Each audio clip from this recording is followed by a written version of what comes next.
వేదో ధర్మ ధర్మో వేద అన్నారు. వేదయతి ఇది వేద అన్నాడు. ఏది తెలియవలసినది తెలియబడుతుందో దేని చేత అది వేదము. ఏమిటి తెలుస్తుందయ్యా? మా మనిషి ఎలా బతకాలో మనకు తెలీదా? పెద్ద వేదం చెప్పాలనా అంటే ఏం తెలుసు మనకు? అన్నీ చెప్పాడు కాబట్టి అలవాటైంది కాబట్టి ఇప్పుడు చూస్తున్నాం. ఇప్పుడు తెల్లవారుజామున 8 గంటలకు లేవమన్నాడు. బ్రాహ్మీ ముహూర్తము బ్రహ్మ ముహూర్తము ఏదైనా పర్వాలేదు. బ్రాహ్మీ సంచార సమయం, బ్రాహ్మీ అంటే సరస్వతి, సరస్వతి సంచార సమయం. సూర్యోదయాత్ పూర్వం లేవండి అన్నాడు. లేచాక సంధ్యావందనాది స్నానాది కాలకృత్యాలు స్నానము అంతా అయ్యాక సంధ్యావందనం అన్నాడు. ఆ సంధ్య ప్రాతఃసంధ్య, మధ్యాహ్న సంధ్య, సాయం సంధ్య, ఈ సంధ్యకు వందనం చెయ్యాలి అంటే వివేకి అయిన మానవుడు, జ్ఞానవంతుడైన మానవుడు, సంస్కారవంతుడైన మానవుడు చేసే పని.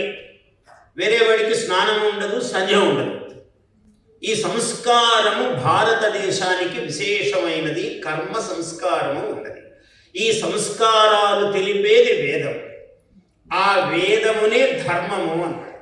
వేదము ధర్మము తెలుపుతుంది. ధర్మం అంటే ఏమిటయ్యా? ధ్రియతే అనేన ఇది ధర్మ, దీని చేత ఇది ధరింపబడుతుంది. అంటే ఈ సృష్టి అంతా ఎలా ఉన్నదయ్యా? ఎట్లా ఈ సృష్టి అంతా మనకు సృష్టి నిలబడుతున్నది? ఈ అనంతమైన ఆకాశము ఉన్నది. మిన్ను విరిగి మీద పడినా అంటుంటాం మామూలుగా మనం సామెతలు చెప్పేటప్పుడు. మిన్ను అంటే ఆకాశము. ఆకాశము విరిగి మీద పడుతుందా? అసలు పడగలదా? పడుతుంది. ప్రళయకాలములో పడుతుంది ఆకాశం. అంతవరకు మనకు తెలియదు. ఆ మిన్ను విరిగి మీద పడటము అనేది ప్రళయకాలములో జరుగుతుంది. అంటే అది అప్పటి ధర్మం. కానీ ఇప్పుడు పడలేదు ఎందుకయ్యా అంటే కొందరు మహాత్ములు ఉన్నారండి ప్రపంచంలో, వీళ్ళ వల్ల పడలేదు అన్నాడు. Please subscribe to our YouTube channel. Like and share this video.